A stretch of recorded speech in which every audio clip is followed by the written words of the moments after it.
My name's Georgina George but I use the name George Rex Comics when I'm making my comics, which is what I do.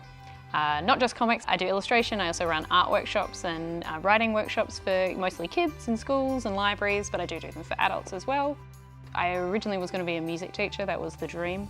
Got into uni, and then I realised at uni it's like, it's not really what I want to do anymore, which is, I think, a feeling a lot of people have, unfortunately. I just realised that I still love music, but I get very nervous performing, and I didn't have the heart, the love of it anymore. And teaching something you don't love is not a great idea for the students, particularly. So I was like, great, I need to get back into something else, and I realised I hadn't been drawing for the years I'd been studying at uni. And so my final performance, I actually illustrated my program for my third year performance, my final performance, and it was a full comic, and it was just talking about the pieces, and I was like, this was really good. Why haven't I been doing this for the last 3 years? I guess I've always been a cartoonist, more so than a comics, like what most people would see as a comics illustrator. I've never studied either fine arts or creative writing, which is pretty much what comics are, is putting those two together, making stories happen. So I definitely consider myself more a storyteller. So my book at the moment is called, as the working title is Oh Brother, and it's a book about growing up with my brother who has severe autism. Which is a spectrum disorder, so there's a lot of variety on people who are diagnosed with what is now called ASD, but at the time my brother was diagnosed was just autism. It is written specifically for people like myself who are siblings of other people with disabilities, but I'm hoping that it is both still readable for people who are themselves either on the spectrum or have a disability, but also people who have no experience or contact with this world, I'm hoping it will spread the word and just let people know more about it and show it's not so scary and it's not so hard to understand. It might be a hard world and a hard life sometimes, but it's not hard to understand, and there's lots of things that people can do to support everyone in those situations. It is one experience, it's just my own experience with my own brother, so it's like two people's experience in this crazy mixed up world.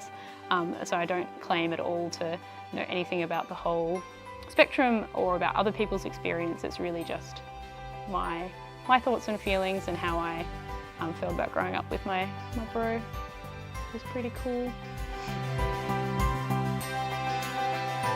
So I've been working on it for the last 2 and a bit years. The books will hopefully be around 300 to 350 pages. At the moment I've got about 250 pages, but I'm sure there'll be some editing process as well to either cut or add, depending on.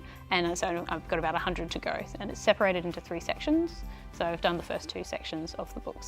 And each section has sort of a loose theme or category that deals with a trait of autism, but also a selection of stories or anecdotes from my life growing up with Rob. Chapter 1 is about communication.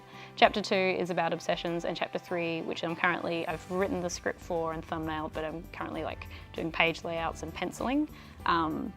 That is about fears, which is the hardest chapter. It has been the hardest chapter to write, but I think one of the most important chapters to write and to include, because a lot of stories with autism or spectrum stuff will be very positive stories, which is great and very important to hear positive stories too, but they're also not,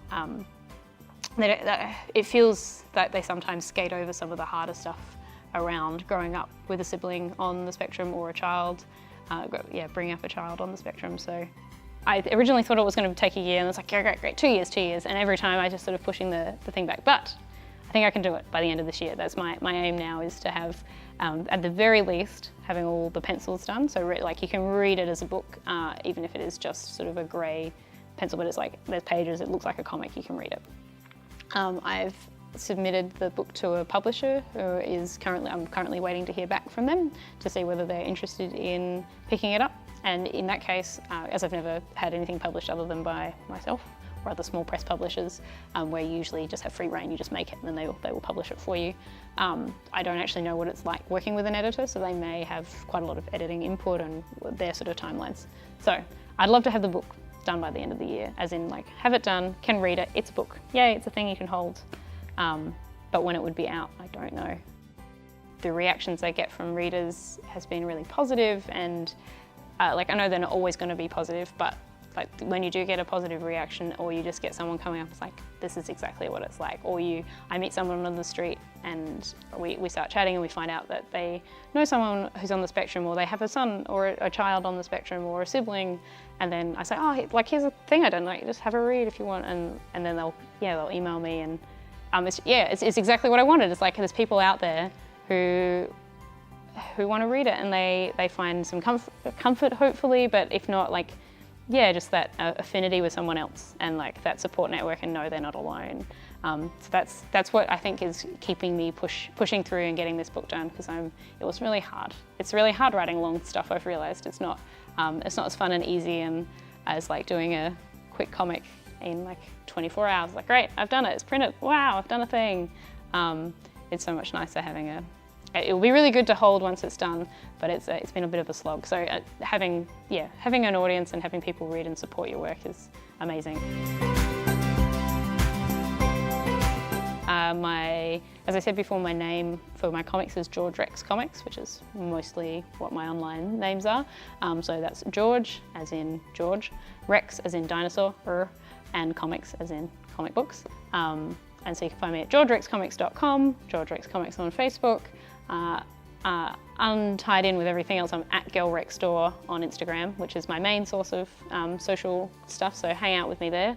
And you can find me on Etsy, again, George Rex Comics, or markets, or just, I don't know, send me an email.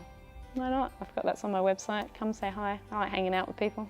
Cups of tea, that's nice. Let's do that.